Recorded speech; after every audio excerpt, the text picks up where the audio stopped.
Typical nobles.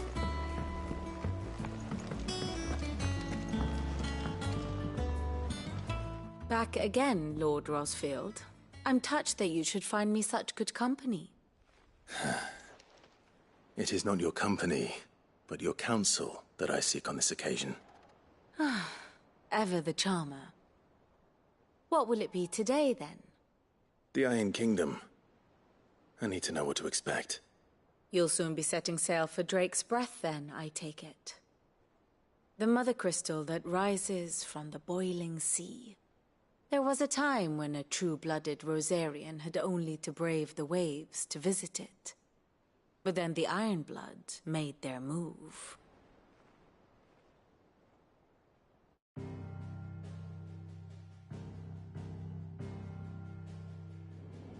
As you know, the Iron Kingdom rules over the islands to the west of Storm.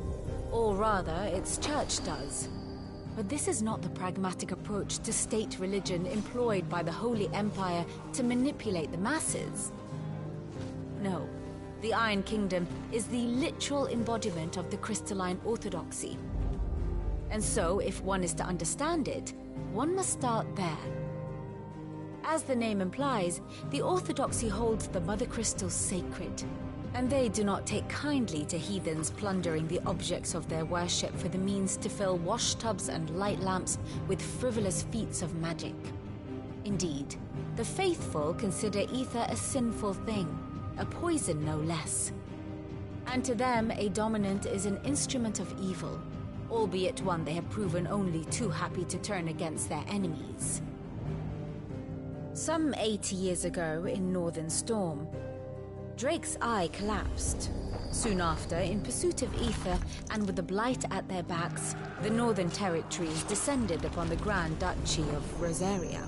And when the Shields of the Flame marched north to meet them, the Iron Kingdom spied an opportunity. A few short days later, the Crusaders landed on the island of Mount Justanus, home of Drake's Breath, and plucked it from the Duchy's grasp. Rosaria tried to reclaim it, of course, but to no avail. I doubt more than a handful of Duchy men have set foot on its shores in your lifetime. Nor are they like to again, under the Empire's stewardship, meaning the Iron Blood will keep their island, and with it, the foothold they need to march on mainland soil when next they spy an opportunity.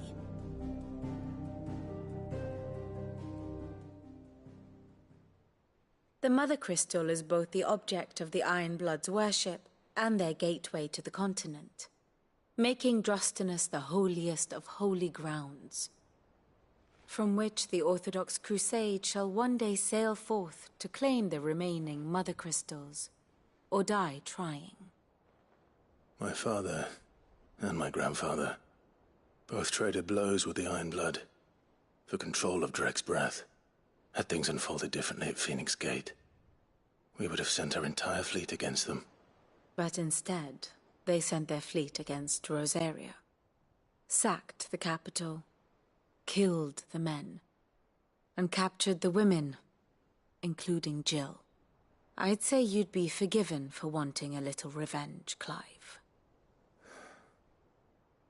My only aim is to destroy the Mother Crystal, but thank you all the same.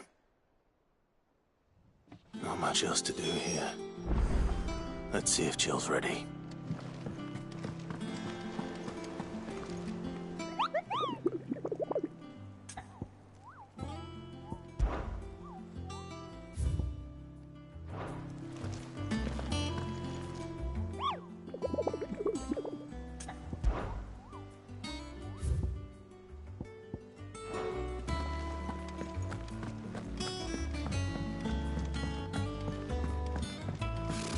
Typical nobles.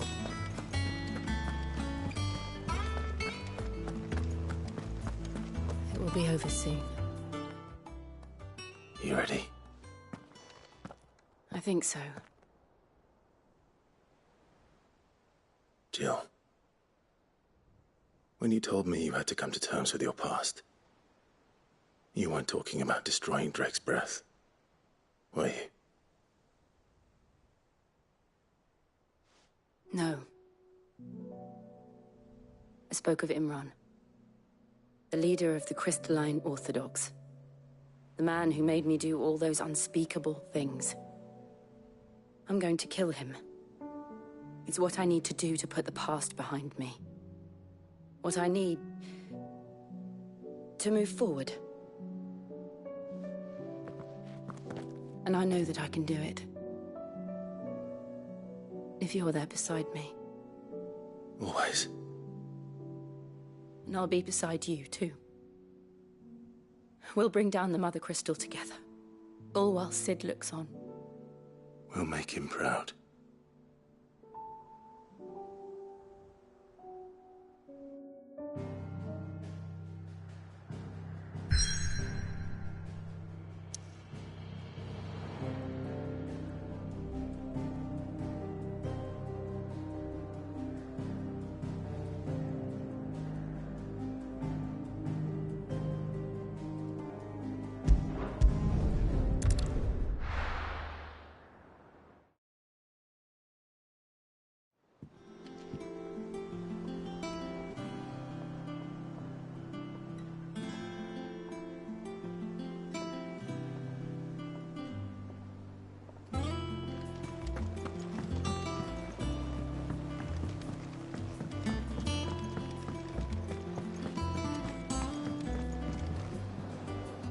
I didn't take you for a scholar, Ivan.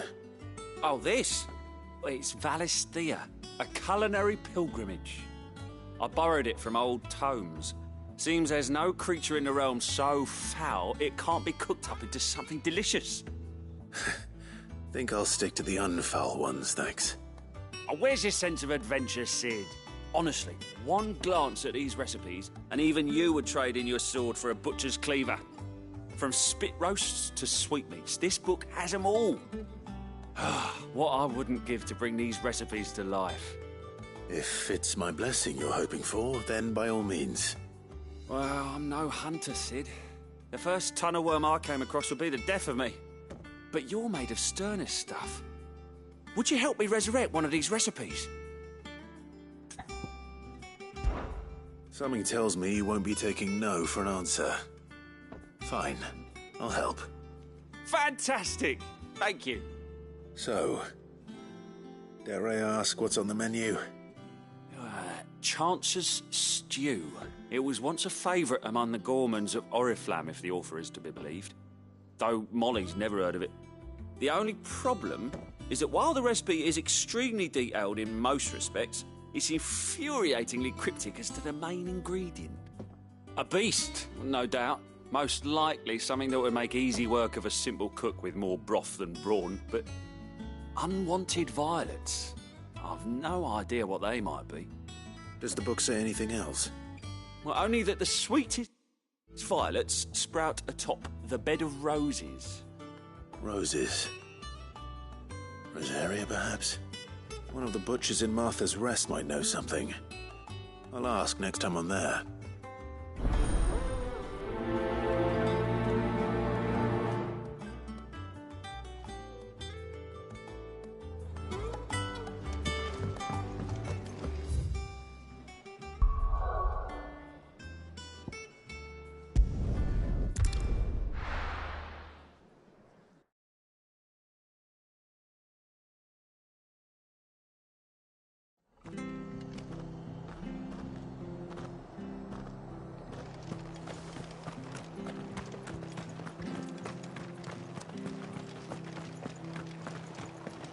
Thank you for sticking with us.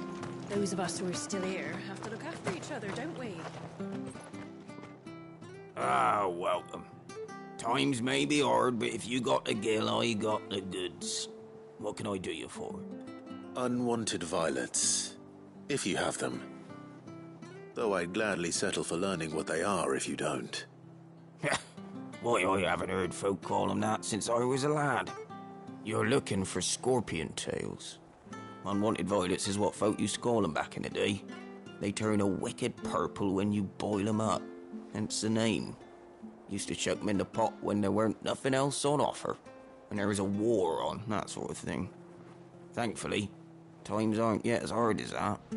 And even if they were, you wouldn't find anyone selling them these days. Do the scorpions still live nearby?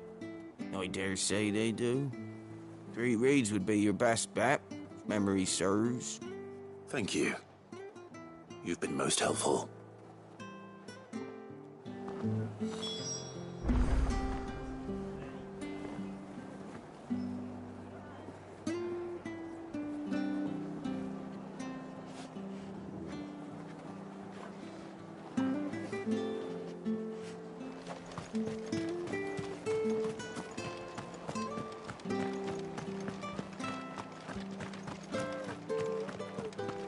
Stay sharp.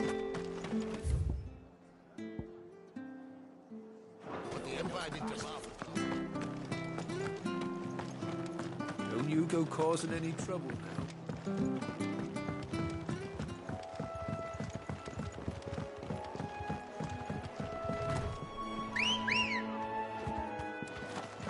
Ready, go? Faster!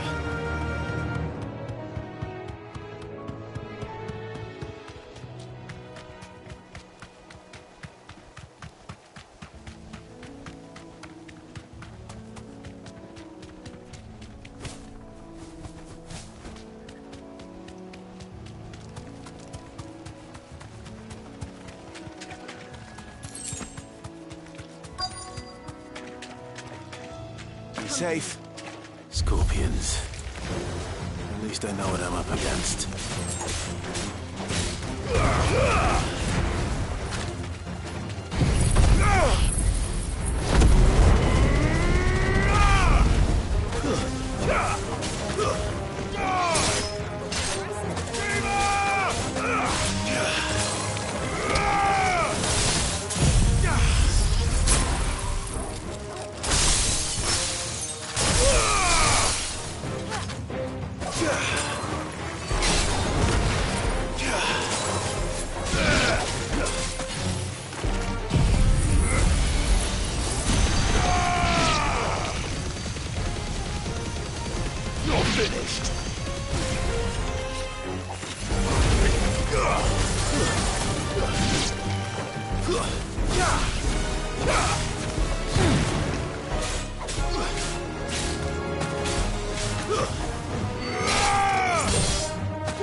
I better get this back to Yvonne before it goes bad. Or any worse, at least.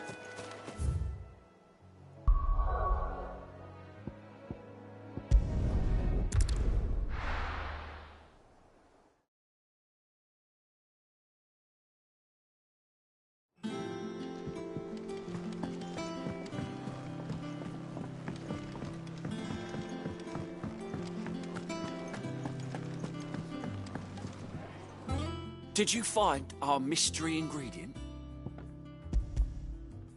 I did indeed. Marvellous! Let's see. What am I supposed to do with this? It's poisonous, surely. You wouldn't be wrong. But that's your unwanted violet. Into the pot it goes, I suppose. Wait here. I won't be long.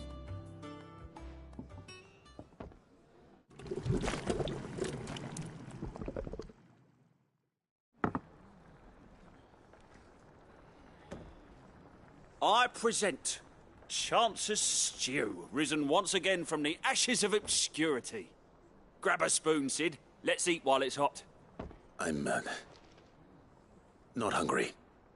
Well, it'll be too late once I've licked the bowl clean. Your loss.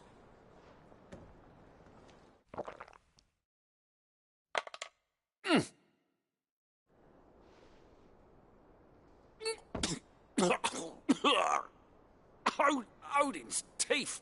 What, the salt on the senses. It's like choking on swamp water. And yet, up through the pungency, there rise complex, meaty notes. It takes a moment to recover from such an onslaught of flavours, but never have I tasted anything so fine. Thank you, Sid. Thank you.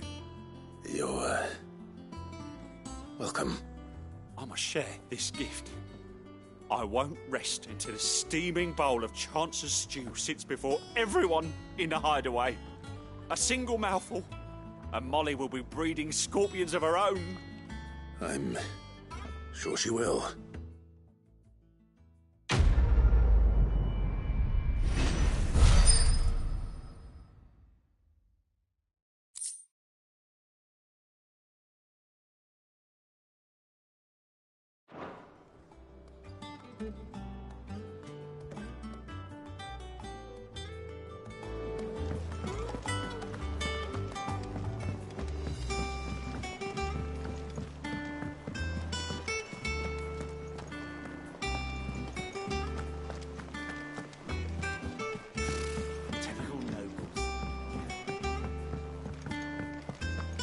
There are new billets being posted every day.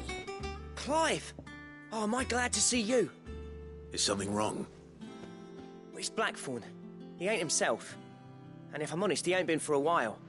That normally it only takes a couple of drinks to perk him back up, but not this time. Something's getting him down. And whatever it is, he ain't telling. It's like he's lost his spark, you know? He's barely got enough fire in his belly to get the ump about stuff. But I'm thinking he might if we both bent his ear, because he respects you, innit? So, what do you say?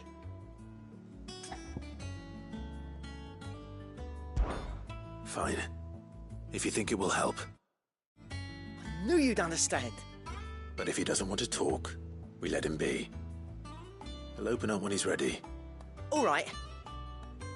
Now, he'll only smell a rat if we both turn up at once. So, I'll go first, and you can meet us at the forge. Wait a bit, then head over when you're ready.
Monster's taken quite a liking to Lady Catherine.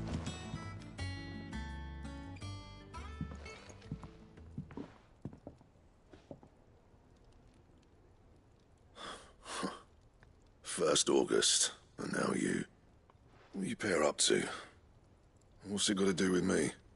August was worried that something had been weighing on your mind. I thought you might want to talk about it. Did you now? I told you not to stick your nose in my business. What'd you go and do? Clive just wants to help, innit? What's so bad about that? Talk to him. You never know, you might feel better for getting it all out in the open. Please, mate. I'm worried about you. Phil shut you up. It's nothing, really. Stupid. Not the sort of thing you bother people about. Why don't you tell us all the same?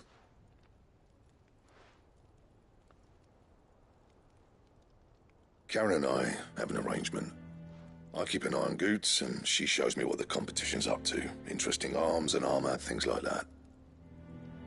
Anyway, the other day, she shows me a cuirass she's come by. Masterpiece of level work. Light, supple, and tougher than it had any right to be.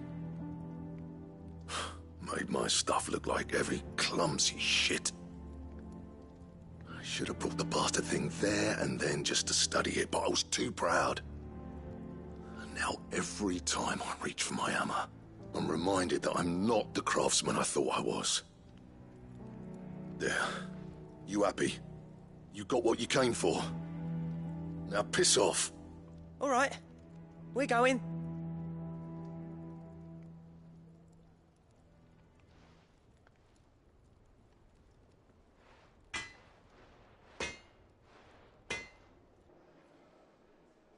I always thought of old Blackthorn as a bit of a force of nature.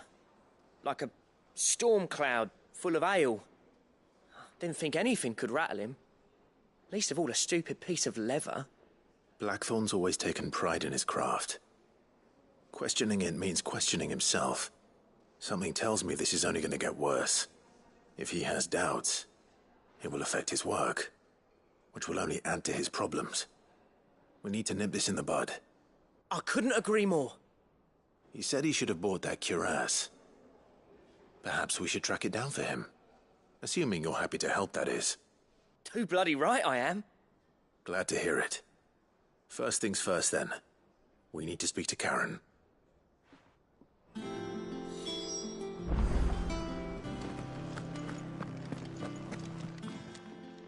Karen, do you have a moment? Blackthorn mentioned that you'd recently come by a leather cuirass.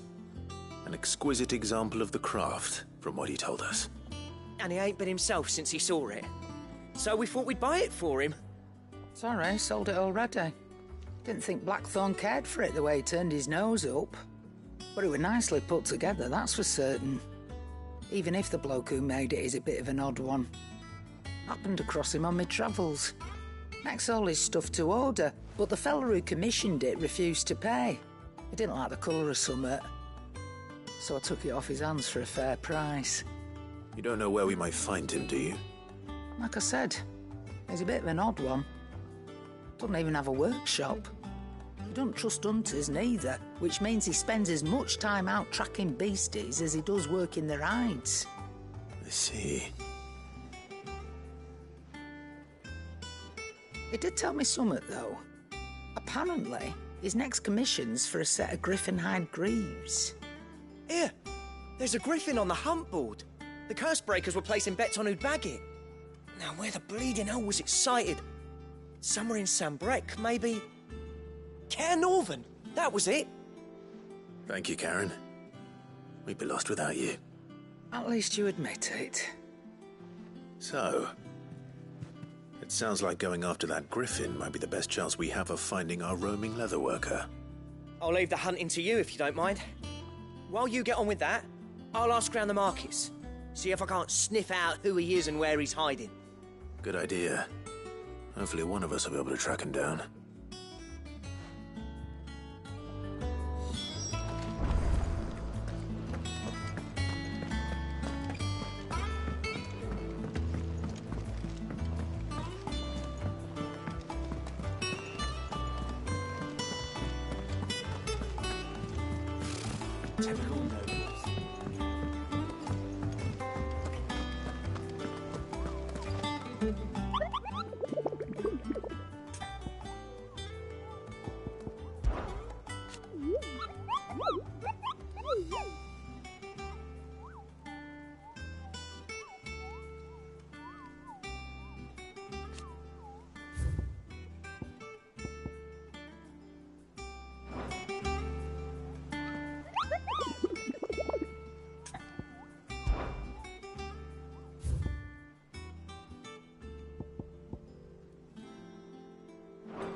Keep them pilchers nice and chilled. Look at this place.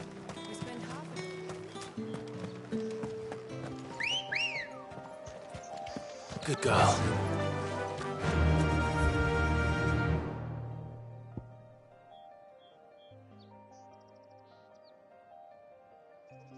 Faster!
Ready, girl? Fly, Ambrosia.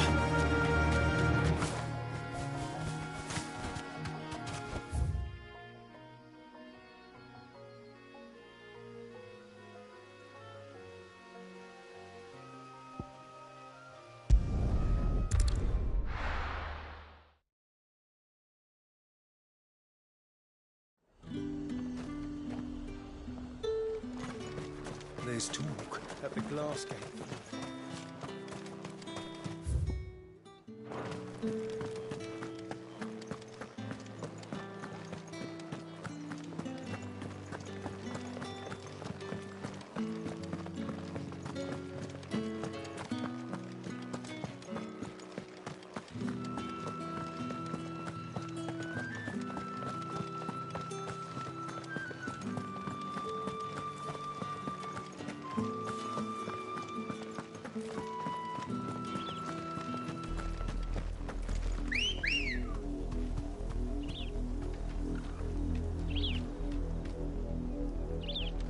Let's go. Faster!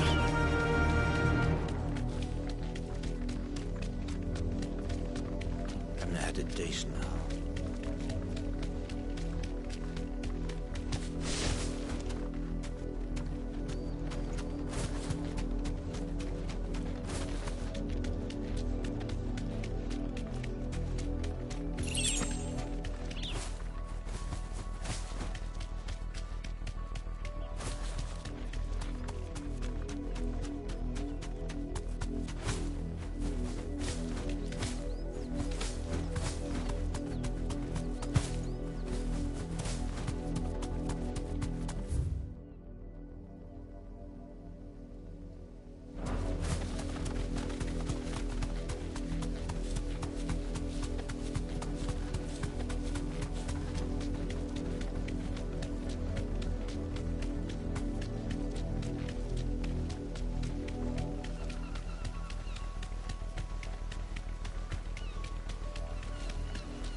I can walk from here.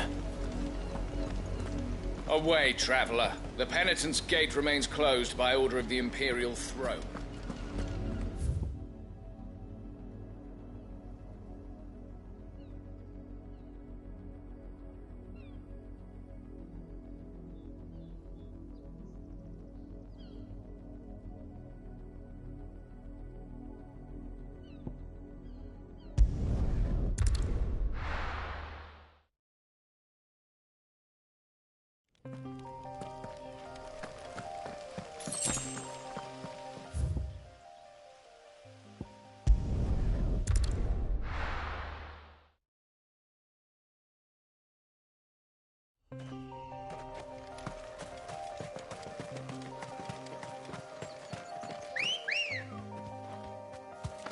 Ready, girl? Fly, Ambrosia.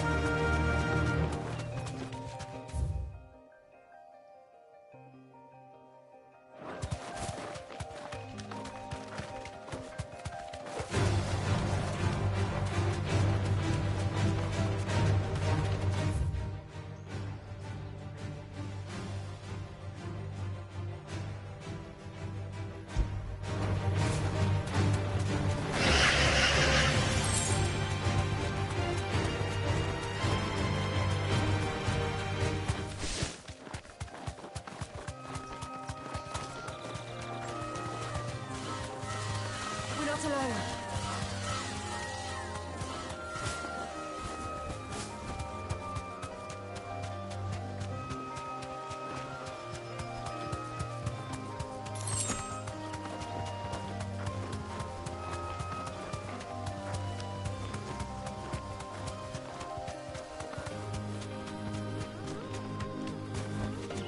That'll do, girl.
Keep them pilchards nice and chilled. Look at this place.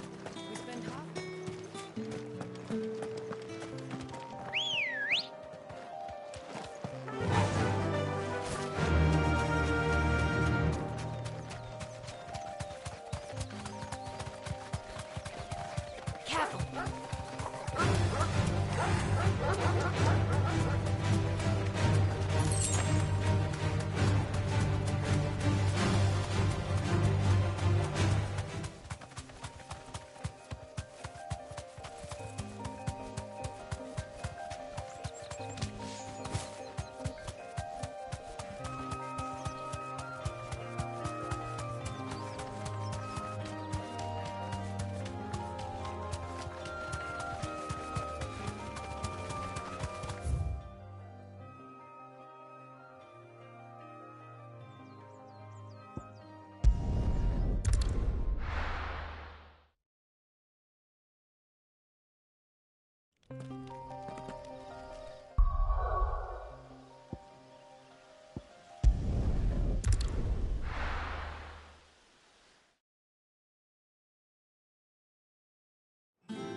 Typical nobles, cowering behind them.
You deserve a rest.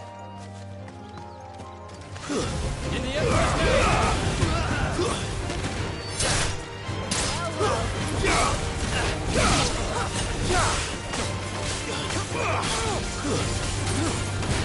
Farewell.